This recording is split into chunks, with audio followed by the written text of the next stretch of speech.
que se acerca la hora de la cena. Pero concédete un rato. Tu hora. Nuestra hora. 60 minutos de opinión y música. Con Alberto y Roberto. Todos los jueves a las 9 menos cuarto de la noche. En Frontera Radio, 107.8 de la FM.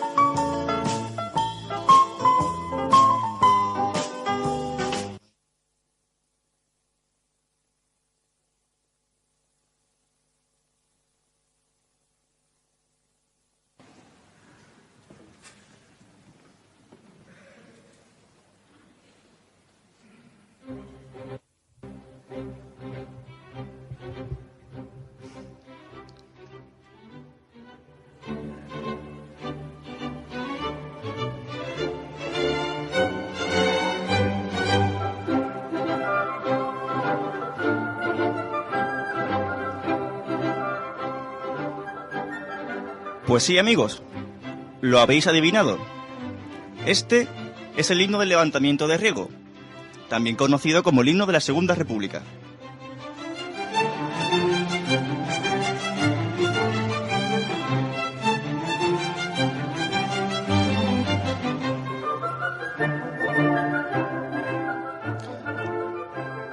El motivo de este comienzo no es otro que el de recordar que este domingo conmemoramos la proclamación de la Segunda República, 14 de abril de 1931.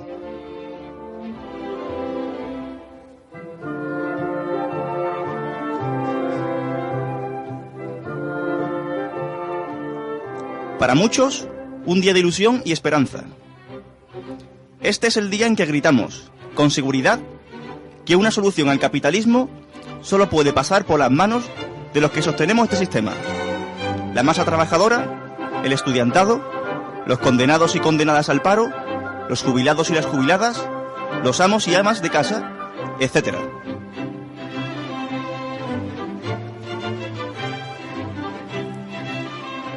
Aquel día 14 de abril se demostró que una ciudadanía comprometida puede cambiar las cosas y hacer de este mundo un lugar mejor, sentando las bases de una democracia y de un gobierno justo para y por el pueblo.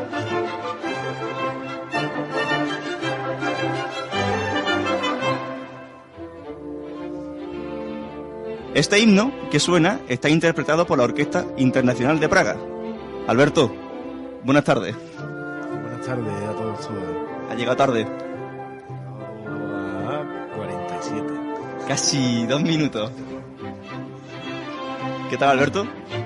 Hoy me toca a mí estar los controles, que tengo que aprender. Bien, ahí tirando.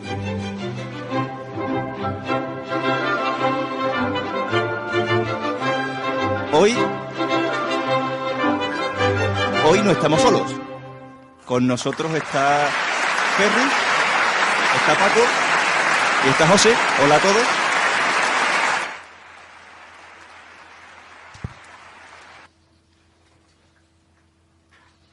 Seguimos. Bueno, hoy es mi primera vez en los controles.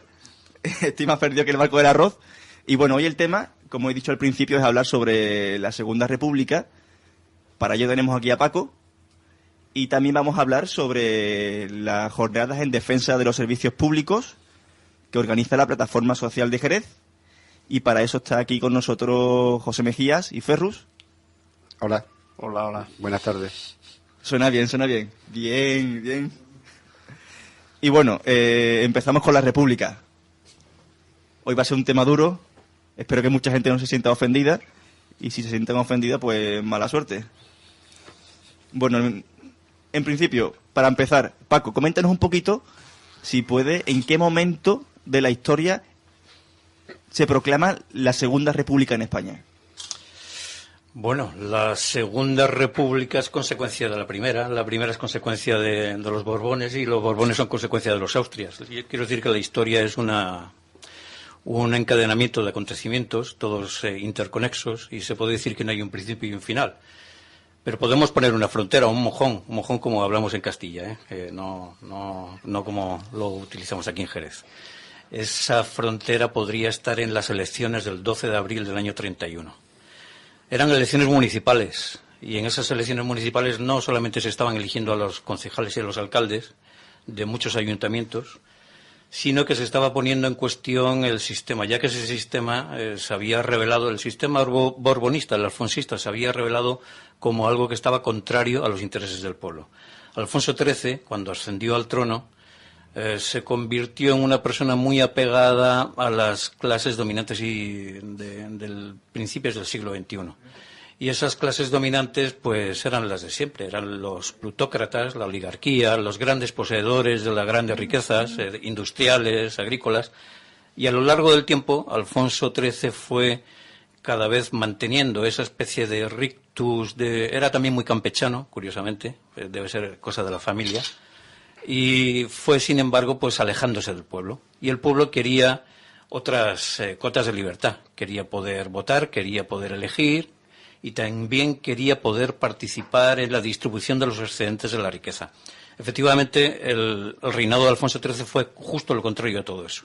Cuando Primo de Rivera, motivado pues por la crisis de los partidos políticos, que eran los de siempre, los partidos políticos heredados del siglo XIX, cuando Primo de Rivera asciende por un golpe de Estado en el año 23, Primo de Rivera se encarga además de liquidar todas las estructuras políticas que había en España, hasta que en el año 29 cae por propia consunción, porque se consume a sí mismo.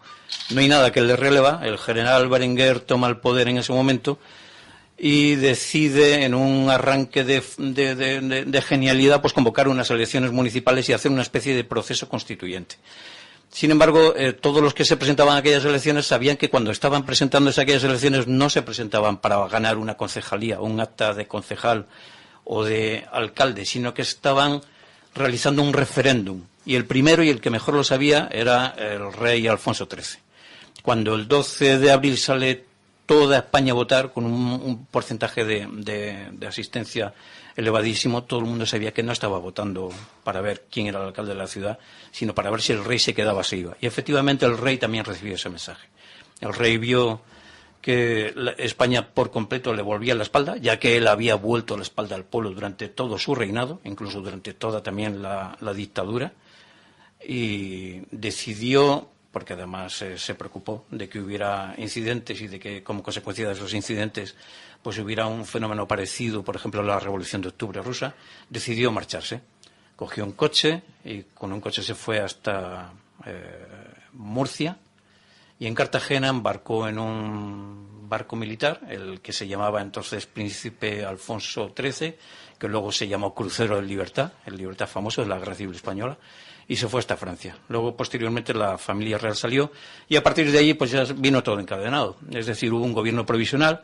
Ese gobierno provisional estaba formado por multitud de personajes de la época, algunos conservadores, otros más radicales, pero en cualquier caso todos figuras de prestigio, como por ejemplo Alejandro Lerroux, Niceto Alcalá Zamora, Fernando de los Ríos, Manuel Azaña, Santiago Casares Quiroga, Indalecio Prieto, Miguel Maura, Marcelino Domingo, Álvaro de Albornoz, Francisco Largo Caballero y, por ejemplo, Diego Martínez Barrios, el que luego también fue presidente de Unión Republicana, del Partido Socialista Radical y presidente de la República. Formaron un gobierno provisional con el objetivo de convocar unas cortes constituyentes que pudieran lanzar una nueva constitución, y esa nueva constitución debiera estar basada forzosamente en la justicia social. Pero claro, para hacer esas cortes constituyentes, primero ese gobierno provisional tenía que convocar elecciones. Y esas elecciones en el año 31 fueron ganadas de corrido, barriendo por completo a la izquierda. La izquierda comenzó a gobernar y también creó esas cortes constituyentes para luego poder edificar un edificio constitucional que permitiera que esa justicia social comenzara a existir, que hubiera reforma agraria, que comenzara a cuestionarse el poder de la Iglesia, por ejemplo, que era importantísimo en España, y ese poder de la Iglesia y también la situación del ejército, que era un factor muy importante a la hora de poder estabilizar o no, o desestabilizar un régimen. El régimen republicano fue poco a poco asentándose, con el triunfo de la izquierda en el año 31, la redacción de una constitución y, evidentemente, pues como en todas las situaciones de la vida, había vaivenes, y esos vaivenes que nosotros los hemos vivido, los estamos viviendo ayer, antes de ayer. Estamos viviendo la situación de un rey que tiene una familia real que está imputada, posiblemente acabe alguien de la familia real siendo procesado, incluso podría estar procesado el mismo rey, por ejemplo, si se le acabara también por imputar. Es decir, en los órdenes de la vida siempre hay vaivenes. En Islandia nacionalizan la banca, cosa recomendable, por cierto, que yo también recomiendo para acá. En todos los órdenes de la vida hay situaciones que son asimiladas o no son asimiladas por la gente, pero que no implican forzosamente que hubiera una catástrofe. Parece ser que entre determinadas personas que han vivido la guerra o que han vivido la posguerra de la posguerra, porque han huido muchas cosas, pues la República entre muchas personas tiene mala fama, quizá porque parece que se asocie esa palabra a una imagen de anarquía. Y sin embargo, justo lo contrario. La República en el año 31 hasta el año 39 fue una república burguesa, que desde el año 31 al 34 estuvo gobernada por la izquierda y del año 34 al año 36 estuvo gobernada por la derecha y por la CEDA. Hay que recordar que muchos de nosotros somos republicanos, pero no todos somos de izquierdas, por ejemplo. Se puede ser republicano de derechas. La CEDA, la Confederación de Derechas Autónomas, lo era, Falange Española lo era. Hay muchos republicanos de derechas. Quizá no solamente tengamos que reivindicar nuestro republicanismo, sino exactamente en qué punto de ese republicanismo nos encontramos. Yo sé exactamente dónde me encuentro. Yo reivindico un republicanismo de izquierdas, una república popular y socialista. Sin embargo, hay otros republicanos que son justo lo contrario. Pues esa república, que ahora mismo en el imaginario común de algunas personas bastante mayores, en algunos casos, o quizá poco informadas y demasiado jóvenes, está asociada a la anarquía, pues esa república fue burguesa del 31 al 34 de izquierdas, del 34 al 36 de derechas.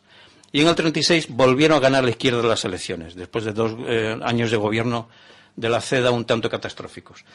Y en febrero, el 12 de febrero también nuevamente, del año 36, el Frente Popular ganó las elecciones y como consecuencia de unas conspiraciones que estaba llevando a cabo determinados funcionarios traidores a la República y al sistema constitucional, esos traidores funcionarios armados, porque además estaban en el ejército, dieron un golpe de Estado unos meses después. Ese golpe de Estado se venía fraguando desde hacía muchísimos meses antes. Y la República siguió subsistiendo, al menos en el interior de España, hasta que el 1 de abril del año 39 los ejércitos sublevados de Franco y los fascistas que le apoyaban, pues entraron en Madrid y proclamaron el régimen y proclamaron la derrota del régimen republicano. En cualquier caso, la República no murió y sigue ahí. Es decir, hubo un régimen republicano y un gobierno republicano en el exilio, en París al principio. Otra parte de los republicanos del gobierno republicano estaban en África y cruzaron de Orán a Francia y luego de Francia a México. Y la República pues siempre ha subsistido. Ahora, ¿qué es lo que ocurre? Pues que durante muchos años en este país hubo una cierta tranquilidad, una vez muerto el general Franco, que hay que recordar responsable al menos de 200.000 asesinatos, responsable directo e inmediato de la muerte de decenas de miles de personas, de cientos de miles de personas, el encarcelamiento de otros 500.000, el exilio de 550.000 y de que al menos 30 millones de personas vivieran bajo la bota de la presión del fascismo y del franquismo. Cuando muere Franco y viene el rey Juan Carlos asocia su imagen a la recuperación de esa democracia que todos creíamos que iba a ser diferente, pues claudicamos quizá en los años 79, 78, y los que vivieron aquella época la saben, y aquí hay alguno que lo estoy viendo, claudicamos quizá con algo, con el trágala de vota sí a esta Constitución, no sea que lo que venga después y votas que no sea peor que lo que había antes. Y entonces hubo muchos que votamos que sí, aún sí provisional, y utilizamos una Constitución que era monárquica, pensando que era el menor de los males. Pero ese menor de los males se ha revelado como una prolongación de la misma situación anterior. Es decir, el gobierno de la plutocracia y de la monarquía, de la oligarquía. Gobiernan a través de los interpuestos, que son, por ejemplo, el rey y los gobiernos sucesivos. Pues aquí quienes gobiernan en este país son siempre los poderosos. Y esos poderosos son los que nos dicen por dónde tenemos que transitar. Pero ya somos muchos, los millones de españoles que no queremos transitar por esa vía. Muchísimos. Y queremos empezar a dejar de hacerlo reivindicando la República como primer paso. Y muchos de nosotros queremos dar un segundo paso, que esa República se convierta en una República popular, socialista, donde se reivindique la redistribución de los recursos, donde se nacionalice la banca y donde los beneficios sociales se redistribuyan justa y equitativamente entre todos los españoles, para evitar las situaciones en las que estamos teniendo ahora mismo. y en resumidas cuentas esto es un rápido repaso por un siglo XX y XXI demasiado rápido contado. La verdad es que me resulta muy, muy, muy interesante, porque, por desgracia, la historia está desapareciendo de los libros de texto, desaparece de la educación, y parece que este sistema nos quiere un poquitín tontos, subnormales, y que veamos mucho fútbol, muchas ferias, muchos pasos por la calle, se tocan mucho las palmas, la guitarrita, y eso de pensar, darle vueltas a la cabeza, volver atrás en qué nos hemos equivocado para no volver a cometer los errores, eso es problemático porque crea confrontación, ¿no?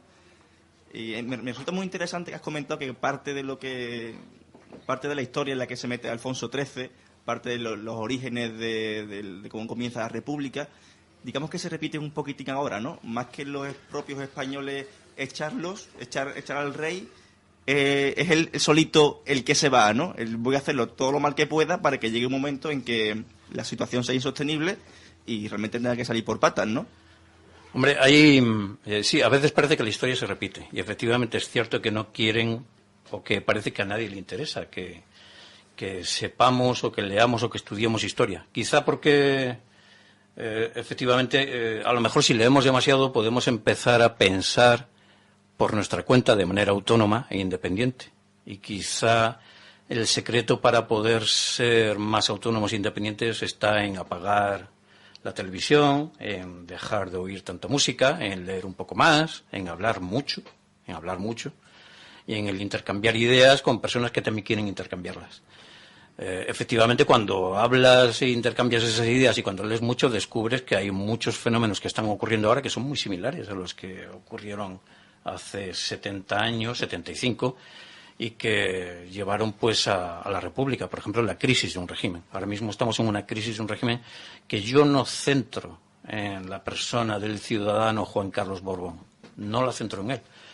Para mí es simplemente pues un experto comisionista que a lo largo de los años ha ido acrecentando una riqueza que él la considera como particular, que él entiende, y su familia también, y es mi punto de vista, a lo mejor hay personas que se puedan ofender, que la monarquía se ha convertido en una institución privativa que tiene como único fin el garantizar su estabilidad y no la nuestra. Pero es que alrededor de esa situación, que todos conocemos exactamente en qué deriva, es decir, recordemos que en el año 69, cuando Franco nombra al príncipe heredero, el príncipe no tenía ni un duro, supuestamente. Cuando llega a España en el año 76 con la muerte de Franco, su riqueza era mínima, y eso que ahora mismo nos acabamos de enterar que había varios cientos de millones de pesetas en bancos suizos. Sin embargo, ahora se calcula que la fortuna del rey, según la revista Forbes, al menos está entre las 10 más elevadas de todo el planeta. Evidentemente, cuando alguien no tiene demasiado dinero, solamente tiene 12 millones de asignación presupuestaria por los presupuestos generales del Estado, y de repente se convierte en la 10ª fortuna del mundo, evidentemente está ahí oficiando utilizando sus influencias para gestionar negocios y quizá para llevarse una mordida sobre esos negocios. Yo lo pongo en condicional, pero desde luego si tuviera que afirmarlo, lo afirmaría. Pero vamos, lo voy a poner en condicional con objeto de no ofender a nadie. Pero evidentemente a veces uno piensa que en vez de tener un rey lo que tenemos es un comisionista, pero el problema no es ese. El problema es que este sistema necesita un cambio. Este sistema nos está abocando, y de hecho viene ocurriendo desde hace muchísimos años, que los que más tienen cada vez tienen más, que los que menos tienen cada vez tienen menos, y no solamente cada vez tienen menos, sino que tienen cada vez menos derechos. Y además, en esta crisis, que es una crisis exclusivamente financiera y que no está provocada por las hipotecas que ha pedido tu vecino y el mío, ni muchísimo menos, es una crisis financiera, los que gestionan las inteligencias, los ingenieros sociales que crean opinión, que están asociados a esos partidos que gobiernan, que van alternando, nos han convencido de que somos nosotros los culpables de esta situación. Y se llevan años y años intentando convencernos de que como somos culpables, somos corresponsables y debemos renunciar a nuestros derechos potestativos. Y los derechos potestativos son que yo tengo derecho a la seguridad social, tengo derecho a que mi médico me recete medicinas gratis, tengo derecho a que mis hospitales sean gratuitos, mis escuelas, a que haya alumbrado en mis calles. Es decir, a toda una serie de derechos asociados no ya al estado del bienestar, sino a la cesión que yo, como ciudadano del mundo y participante en una sociedad, he cedido mis derechos, recordando el contrato social de Rousseau, para que esa sociedad me proteja. Yo he cedido mis derechos para que esa sociedad se cuide de mí. Son derechos potestativos, forman parte de mi propia naturaleza. Sin embargo, los poderosos me han convencido de que la crisis que hay actualmente, que es una crisis exclusivamente financiera, viene porque yo he cogido 2 recetas de aspirinas en vez de una. O porque yo he pedido que en mi calle haya una farola en vez de 2, o porque los autobuses de Jerez tengan 45 autobuses en vez de 38. Y como consecuencia de eso, pretenden que yo ceda mis derechos, gane menos, tenga menos pensiones, el paro se me acabe antes y no tenga indemnizaciones y me puedan echar a la calle antes, para sufragar la dejación de beneficios que ellos han hecho con motivo de esa crisis que ellos mismos han formado. Evidentemente, solamente hay una solución para aclarar esta situación, es que el pueblo se levante, que el pueblo salga a la calle, que el pueblo proteste, y solamente hay una forma de encauzar esa protesta, a través de una república popular. Este señor que está en la zarzuela no nos representa, y tampoco los que están en la Moncloa. Tenemos que gestionar esta situación de otra manera porque no podemos seguir así. Y la única forma de poder llegar a buen puerto es empezar por el primer paso. Y el primer paso que tenemos que dar es salir ya a la calle. Y el segundo, exigir una república. Y la única forma de que eso sea así es a través de la presión popular. Y la presión popular se ejerce en la calle y en las redes sociales. Pero no se ejerce viendo la tele en el Telecinco Sálvame, ni tampoco se ejerce yendo a tomar un cocido o yendo a una zambomba, que puede hacer, que es lícito y es libre y todo el mundo tiene el derecho a hacer lo que quiera en Navidad y en la feria y a bailar lo que tú quieras. Lo mismo pasa en el norte también hay tradiciones, pero eso no quita. Lo importante no es que nuestro pueblo se quiera o pueda divertirse, que evidentemente en este tipo de crisis cada vez se divierte menos y efectivamente hay un ambiente de tristeza general en la calle. Lo importante es que ese pueblo vea que existen formas de encauzar su indignación que no son solo la de estar hablando con el vecino protestando acerca de lo mal que van las cosas. Por eso desde aquí hago una apelación para que cada vez que haya una manifestación salgamos a la calle a apoyarla. Si el domingo vamos a la Plaza del Arenal o a donde sea para apoyar a la República, y la República que queremos entre todos pedir, al menos es una República popular, yo no sé si era de derecha, de centro o de izquierda, pero República, que vayamos todos a la calle a participar en esa movilización.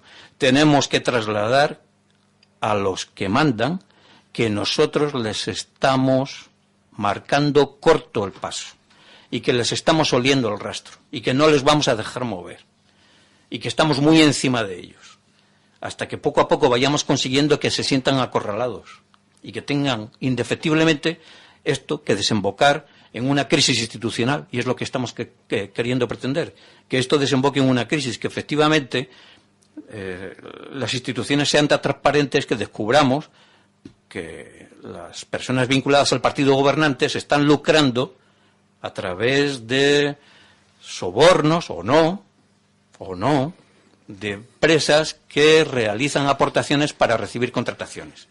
Que el señor que está en la jefatura del Estado disfruta de una riqueza sobrevenida e inmerecida que le ha venido de repente cuando no debiera ser así.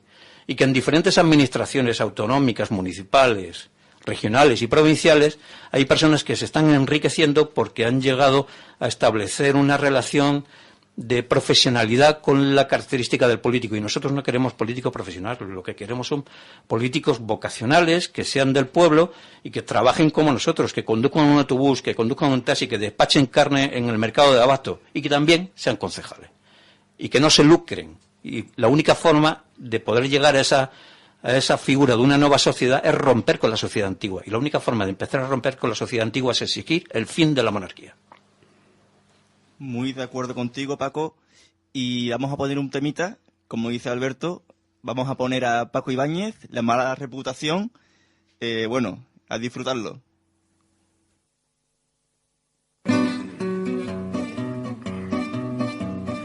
En mi pueblo sin pretensión tengo mala reputación. Haga lo que haga es igual, todo lo consideran mal.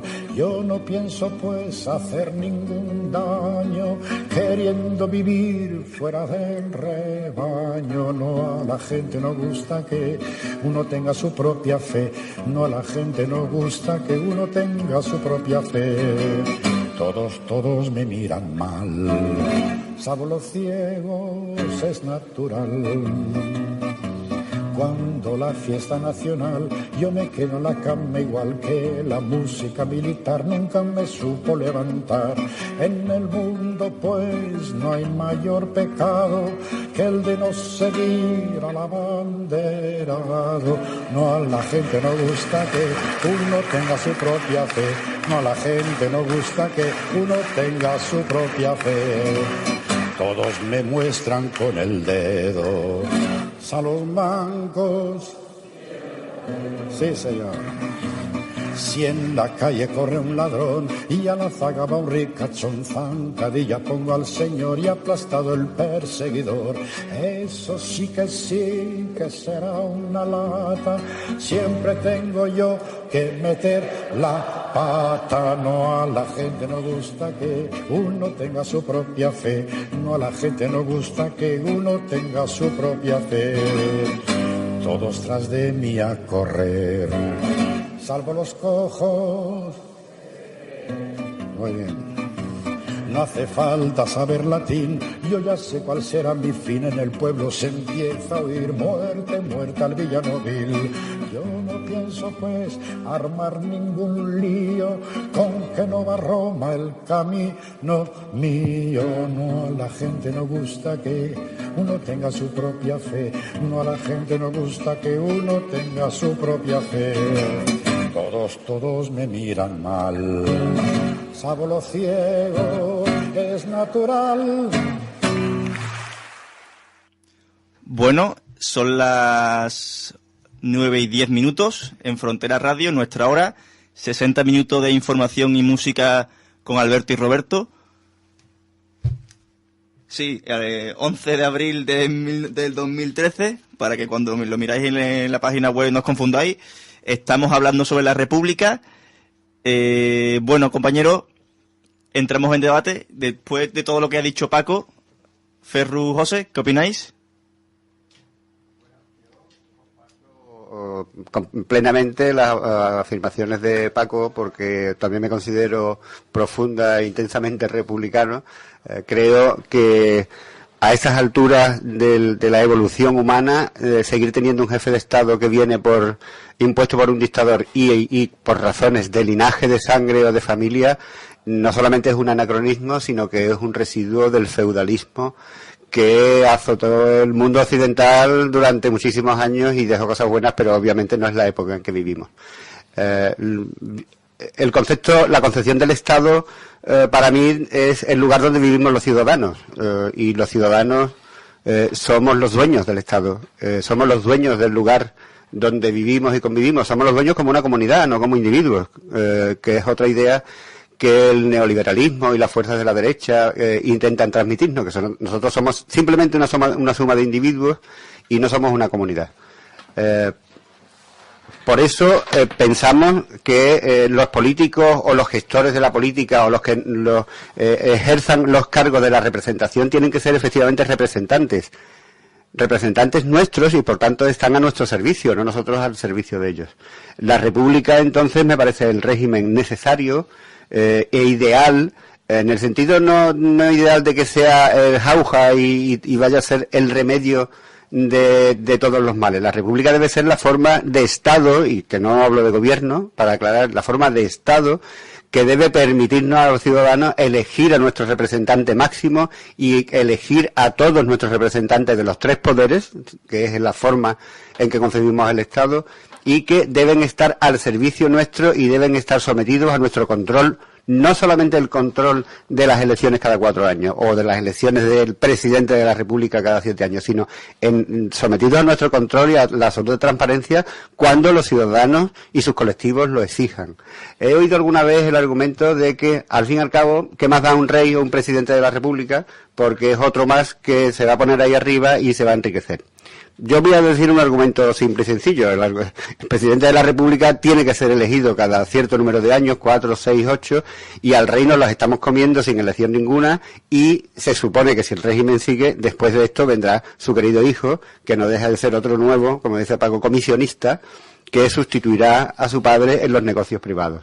Entonces, creo que para los ciudadanos es mucho más importante y necesario tener un régimen en forma de república. Recordar que república en latín significa el gobierno de lo público.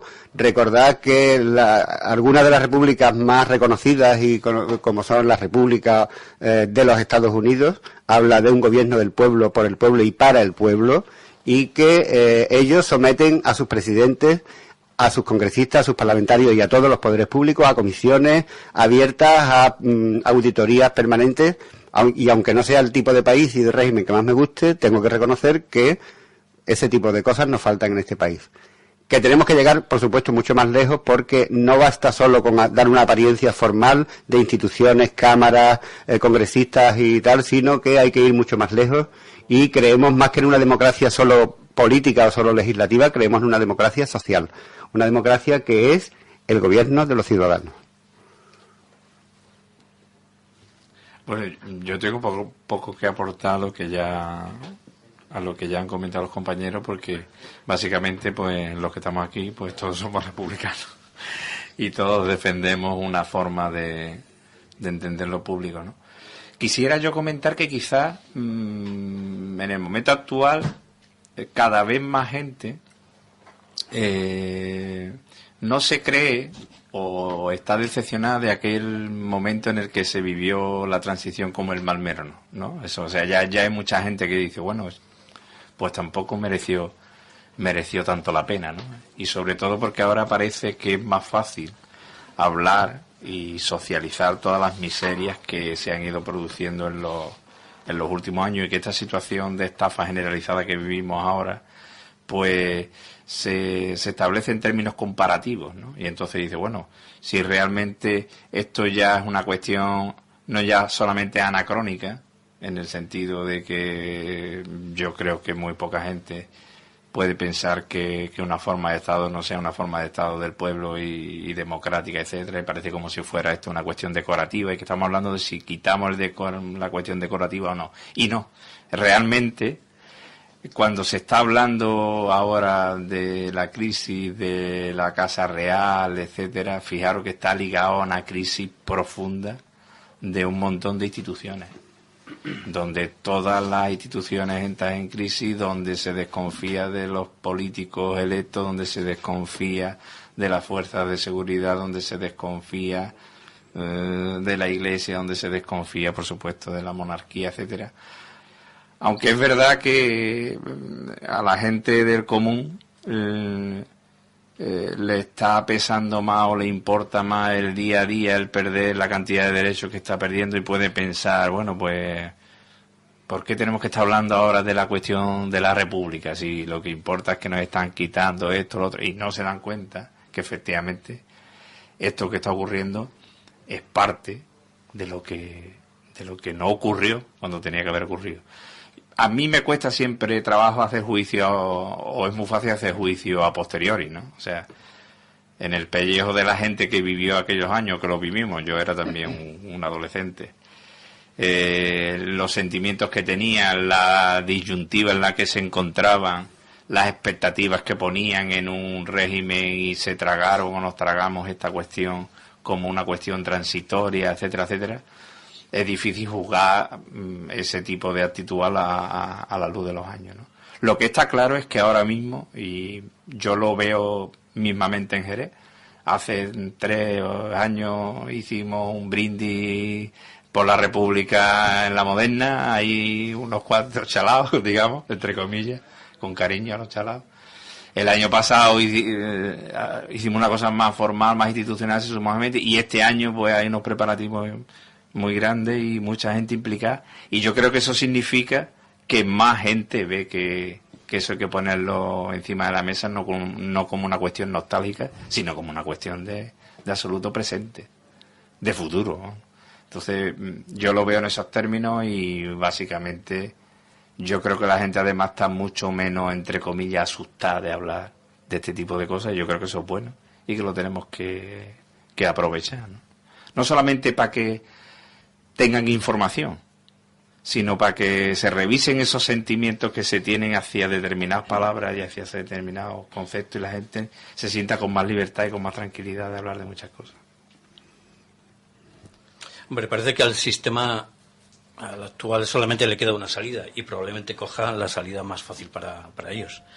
Es decir, el sistema puede entender que a lo mejor parte de la solución para acallar nuestra irritación y nuestra indignación es que el rey abdique en su hijo.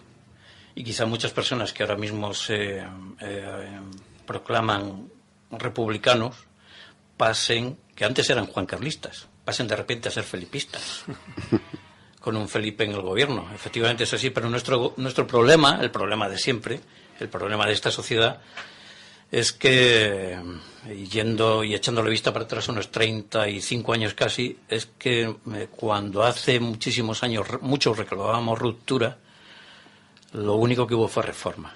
Y entonces esa era la gran disyuntiva en el año 77. Recuerdo que entonces decir que uno era rupturista era poco más o menos que mentar a la bicha, ponerte el carnet del Partido Comunista y dar a entender que eras un enemigo de la sociedad. Y la única forma que podías andar por la calle y estar en tertulia y aparecer en los medios de comunicación, poder comprar un periódico, transitar, trabajar y estudiar, era ser reformista. O los rupturistas, claro, del Partido Comunista, de la Liga Comunista Revolucionaria, el Movimiento Comunista. Estoy hablando de los años 76, 77, pero como consecuencia de esa claudicación, que fue una claudicación, que todos claudicamos, incluidos los que no claudicaron, porque para poder frenar a esa claudicación podían haber salido a la calle, quizá también, como ha salido el 15M hace 2 años a la calle, llenando las plazas y comiéndose el mundo, pero entonces todos claudicamos. Como consecuencia de esa claudicación, pues acabamos en un mundo en el que se reformaron pues las fachadas de la sociedad española, las fachadas nada más, y parte de una estructura interna, quizá a lo mejor se reformó pues las vigas centrales para que el edificio no se desmoronara. Pero al final los que vivían en el patio trasero seguían viviendo, los que vivían en el bajo B sin ventanas seguían viviendo a oscuras, y los que vivían en el principal con 5 ventanas a pleno sol lo siguen haciendo todavía. Y todo como consecuencia de que no hubo ruptura y solamente hubo una reforma. ¿Y esa reforma que afectó? Pues a que vamos a las urnas cada 4 años. Pero ¿esa reforma qué significó? Pues que cambiamos a un jefe del Estado que se había muerto por uno que no elegimos y que ni siquiera podemos criticar y que ni siquiera podemos denunciar y que es inviolable. Yo no puedo decirle a ese señor que me enseñe sus cuentas y que me enseñe el bolsillo y el monedero para ver qué se ha gastado, porque el dinero que tiene en su bolsillo teóricamente es mío, porque se supone que su dinero solamente viene de lo que yo y otros 40 millones de personas como yo le damos una vez al año. Pues como no han cambiado las estructuras, solo se reformaron, pues siguen existiendo las mismas situaciones. Las personas y las familias y los linajes asociados a los centros de poder económico y político, sobre todo económico, son las mismas hoy que hace 40 años. Exactamente las mismas. Ha habido alianzas familiares, pero son las mismas. Y esas familias, esos linajes y esos consejos de administración, que son los que mandan en este país, pues son los que determinan si nosotros tenemos o no tenemos derechos.